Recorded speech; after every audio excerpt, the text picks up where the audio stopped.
लिए हमने सारा जीवन खो दिया।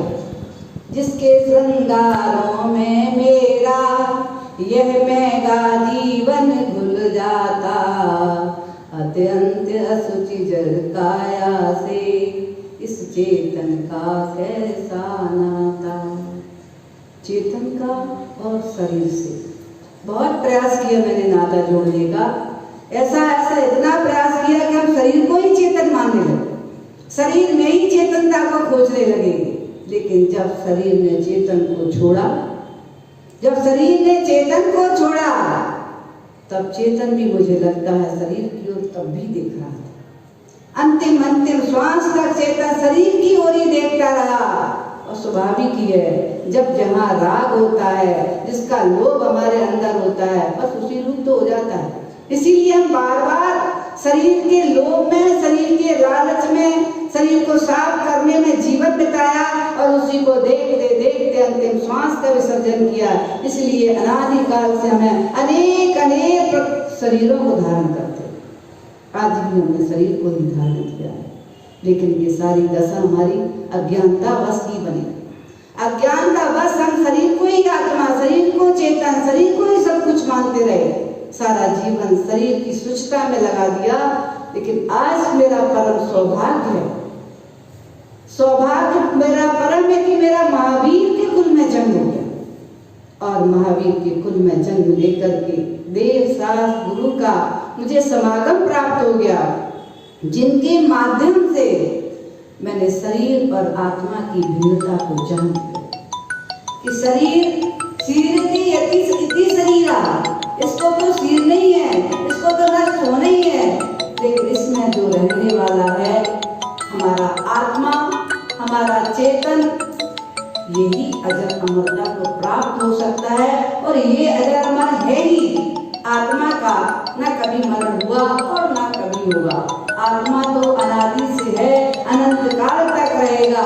ये भ्रम हमने आज इस सत्यता को जान करके, और आज हम अपने शरीर को शरीर और आत्मा को आत्मा पहचानने का आज हमें पुरुषार्थ करना है, समझना है। शरीर शरीर ही है, शरीर कभी सुंदर होगा ही नहीं, शरीर कभी स्वच्छ होगा ही नहीं, शरीर कभी पवित्र होगा ही नहीं। अगर पवित्र होगा तो वह मेरा आत्मा होगा। आज हमें सत्य को समझना है कि शरीर में वह कौन सी, आत्मा में वह कौन सा पदार्थ है, कौन है ऐसा जो हमारी आत्मा को मैला करके जिसने रखा। आज हमें इसी बात को समझना है। आज हमें उत्तम शौच धर्म ये शिक्षा दे रहा है कि पवित्रता मुझे आत्मा में खोजना है। हमारी आत्मा को गंदा किसने करके रखा है? हमारे आचार्य अमृतचंद स्वामी ने कह दिया है, सम्यक दर्शन चोरा। सम्यक दर्शन के जो चोर हैं, कौन चोर है मालूम? कोई व्यक्ति नहीं, कोई मनुष्य नहीं, कोई लुटेरे सड़कों पे घूमने वाले नहीं। ये सब सम्यक दर्शन के चोर जो आज हम चर्चा कर रहे हैं कसायों की, ये लोभ कसाय, क्रोध मान माया लोभ, ये चार ही सबसे बड़े खतरनाक चोर हैं। इसीलिए आचार्य ने कह दिया सम्यक दर्शन चौरा। सम्यक दर्शन के चार चोर हैं, क्रोध मान माया और लोभ। हमने उस क्रोध चोर को जान करके पहले सोपान पर ही उसका निशान कर दिया, दूसरे सोपान पर पहुंच करके मान को चोर पहचान लिया और उसका निशान कर दिया, तीसरे सोपान पर पहुंच करके मैंने माया को चोर समझ लिया और मैंने उसका निशान कर दिया। आज चौथे सोपान पर मुझे चौथे चोर को पहचानना है, क्योंकि सबसे खतरनाक यदि है तो ये चौथे नंबर का चोर जिसे लोभ कहते हैं। इसका नाम ही लोभ है। जो लौकिकता पर लोक में भागता पर भटका है, जो मुझे इस चतुर्गति में तीनों लोकों में मेरा भ्रमण करा रहा है, वह लोभ कसाय ही है। जब हम देखते हैं क्रोधी तो सबसे ज्यादा हमें क्रोधी सबसे अधिक मिलेंगे, और उसके बाद में मान कसाय वाले भी बहुत अधिक मिलेंगे। लेकिन इससे भी आगे मायाचारी वाले भी बहुत मिलेंगे। लेकिन लोभ कि कसाई और अधिक मिले, असंख्यात असंख्यात मुझे लोभी मिले। और यदि हम जब खोजेंगे तो हजार लाखों करोड़ों में क्रोध को खरीद ले, क्रोधी मिल जाएंगे, अरब खरबों में मानी मिल जाएंगे, शंख नील शंखों में भी मायाचारी मिल जाएंगे। लेकिन निर्लोभी तो असंख्यात में कहीं एक आध निर्लोभी मिलता। उस निर्लोभी की हम आज चर्चा करते हैं कि जिसने इस निर्लोभ को प्राप्त कर लिया है, जिसने अपने जीवन से लोभ का निरसन कर दिया है। क्योंकि हमारे आत्मा में अभी तक जो राजा बना बैठा है वह सबसे बड़ा राजा लोभ ही है। क्योंकि एक लोभ जब तक हमारे अंदर बना रहेगा, एक लोभ जब तक हमारे अंदर बना रहेगा तो उसके अकेला नहीं है, लोभ के साथ भी सैन्य बल है। जैसे कोई राजा अपने सैन्य बल के साथ आगे चलता है, बढ़ता है, वैसे ही लोभ भी जब चलता है तो अपने साथ में 5 पापों को लेकर चलता है, कसायों को लेकर चलता है। इसीलिए लोभ को पापों का बाप कह दिया है, यानी पापों का जनक कह दिया है, और कसायों की जननी कह दिया। कहने का तात्पर्य पाप का बाप कह दिया है और कसाई की अम्मा कह दिया। कसाई ध्यान रखना, इसलिए पाप का जनक और कसायों की जननी अगर है तो वह लोभ ही है। ये लोभ में अनादिकाल से संसार में भटका रहा है। ये लोभ की कड़का भी अगर रह गई, लोभ की कड़का भी रह गई तो ध्यान रखना वह पुनः अपने सारे पापों को और कसायों को पुनः बुला लेगा। इसलिए लोभ की कड़का का भी निरसन करना आवश्यक रहता है। और लोभ की कड़का का निरसन होता है जाकर के 12वें पुण्य स्थान में। 12वें स्थान में लोभ का क्षय होता है। जब लोभ का क्षय होता है अपने आप से परास्त हो जाते हैं। हमें इस ओर ध्यान देना है, क्योंकि हम अभी तक शरीर को ही सब कुछ मानते रहे, यही में सोच धर्म को खोजते रहे अनादिकाल से आज तक। इसीलिए हमारे अंदर के जो आत्मा के गुण थे, हमारा जो वैभव था, वह सब लुटता रहा।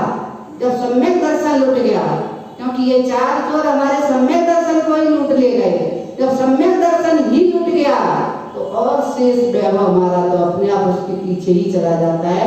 सम्यक ज्ञान दर्शन लुटा, सम्यक ज्ञान चला गया, सम्यक चारित्र चला गया, सारा वैभव चला। इस सत्य को जान करके हमें समझना है कि हमारी हृदय रूपी वेदिका पर, आपने देखा होगा मंदिर में कितनी सुंदर वेदी है जिस पर दिनैन भगवान विराजमान है। ठीक वैसे ही जैसे जब हमारी हृदय रूपी वेदी पवित्रता को प्राप्त हो जाएगी, तब कहीं जाकर के रत्नात्रय रूपी भगवंत का अवतरण होगा।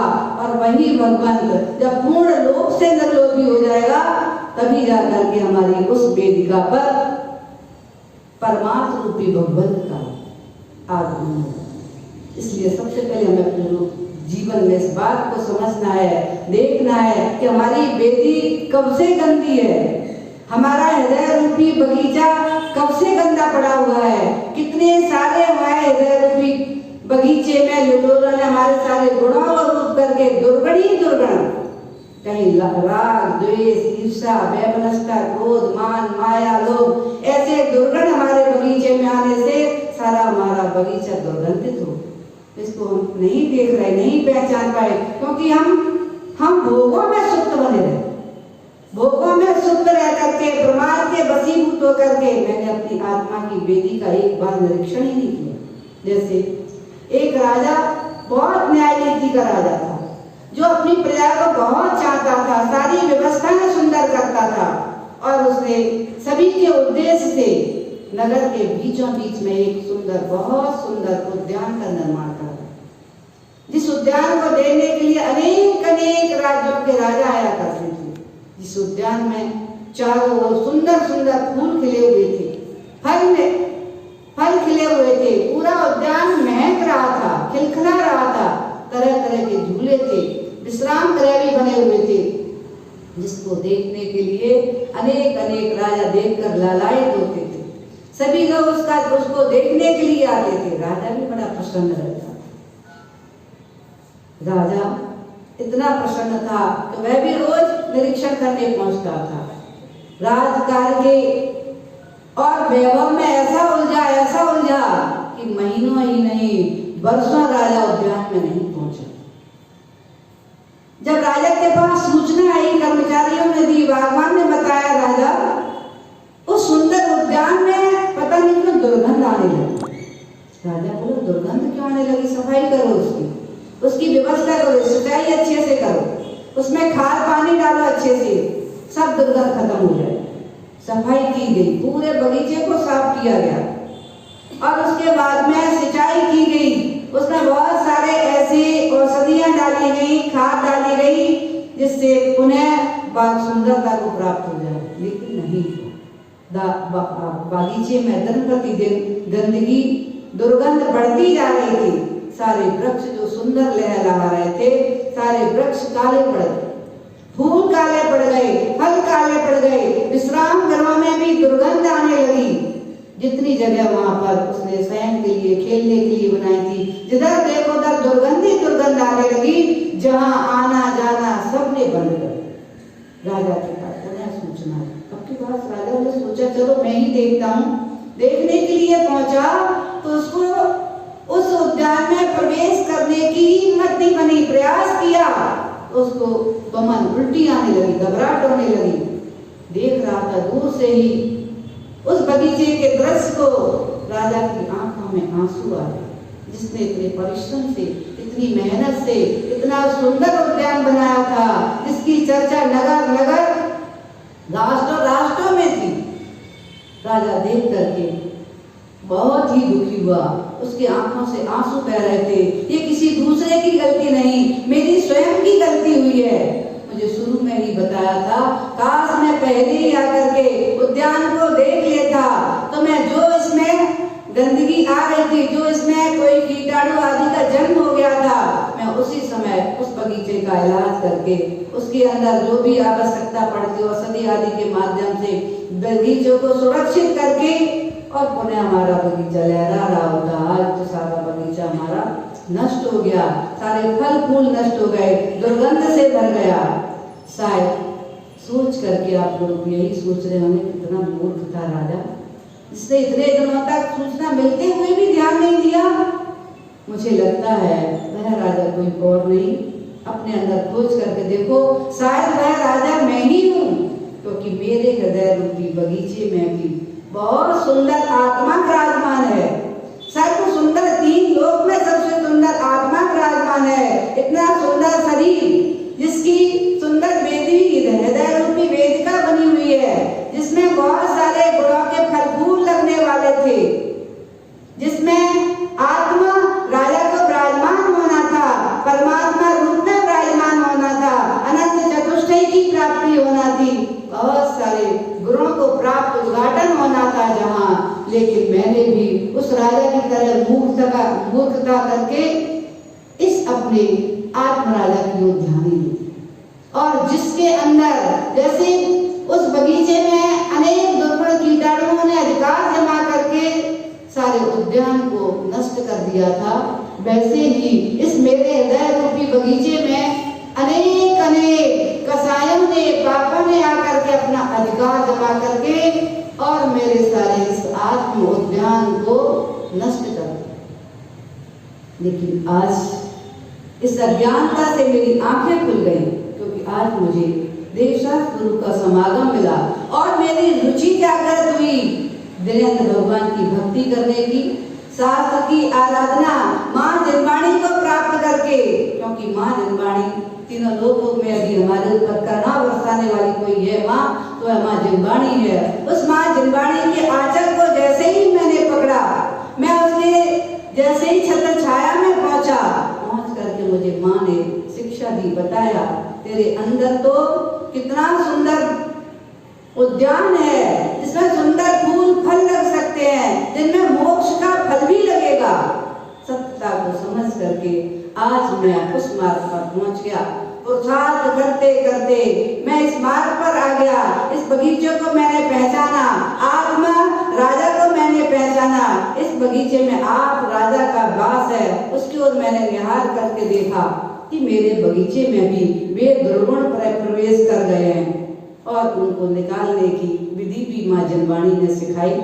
उसके लिए ही आज हमारा जो दिल उत्तम सोच का आया है, आज हमें सत्य यही समझना है कि बाहर की पवित्रता से शौच धर्म की प्राप्ति नहीं होती, अंदर की पवित्रता से शौच धर्म की प्राप्ति होती है। जो हमारे, क्योंकि बाहर की पवित्रता में अभी तक हमने अनंत भाव बिता दिए, एक दो ने अनंत भाव बिता दिए। बाहर की पवित्रता में ही, शरीर को धोने में ही, भवनों को वाहनों को धोने में ही, शायद मुझे लगता है इस बाहर की पवित्रता से ही पापों को धोना चाहते थे पांडव। जिस समय महाभारत का राज वो युद्ध समाप्त हुआ, पांडवों ने बैठ करके मीटिंग की, चर्चा की, तो उन्हें बहुत पश्चाताप, दुख भी हुआ कि स्वार्थों के युद्ध में कितने लोगों का मरण हुआ, कितना पाप हुआ, कितनी हिंसा हुई। इस पाप से हम सब कैसे बचे? चिंतन किया। इस पाप के दर्शन करने के लिए, पाप का प्रक्षालन करने के लिए हमको तीर्थ वंदना करना चाहिए। हमको बड़े बड़े सागरों, महासागरों में स्नान करना चाहिए, तब जाकर के हमारे पाप धुलेंगे। मंत्रणा करके पांचों पांडव अपने सारे फरकर के साथ चल दिए। फिर बोले, अरे हमारा जो मुखिया था, हमारा जो युद्ध का सारथी था, जो सेनापति था, उसके द्वारा भी तो पाप हुआ है, उसको हम क्यों पाप में रहने दें, चलो उनको भी अपने साथ ले चले। और ऐसा विचार करके उनके मुखिया, सबको मालूम वे नारायण कृष्ण थे, और वे पहुंच गए नारायण कृष्ण के पास, प्रार्थना कर दी कि आपको भी मेरे साथ उस पवित्रता को प्राप्त करना है, इसके माध्यम से हमने बहुत सारे पापों को एकत्रित किया था। आज उन पापों को धोकर के अपनी आत्मा को पवित्र करना है।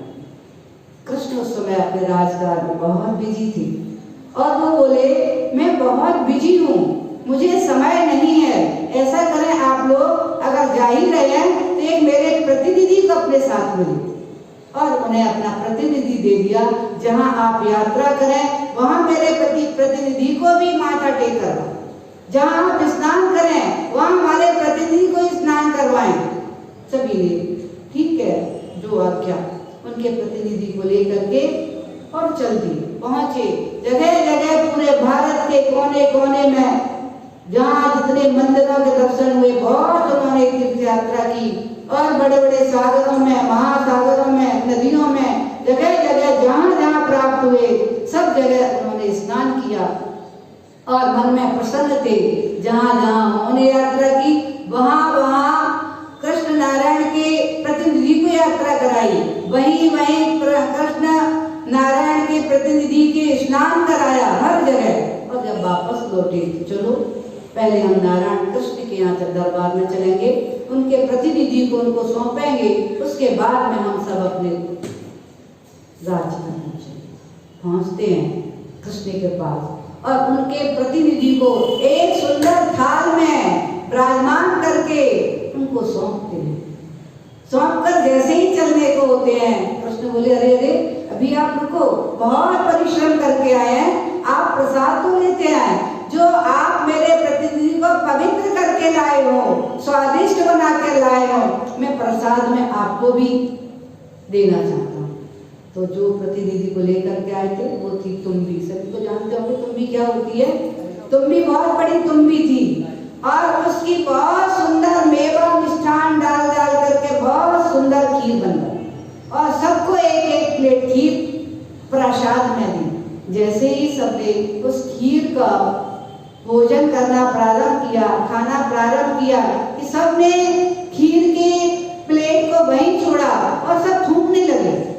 कृष्ण दस्त को देख रहे थे, अरे तुमने यह किया कि क्या किया, हमारे प्रतिनिधि का अपमान कर दिया। प्रतिनिधि का अपमान का तात्पर्य है कि हमारा अपमान कर।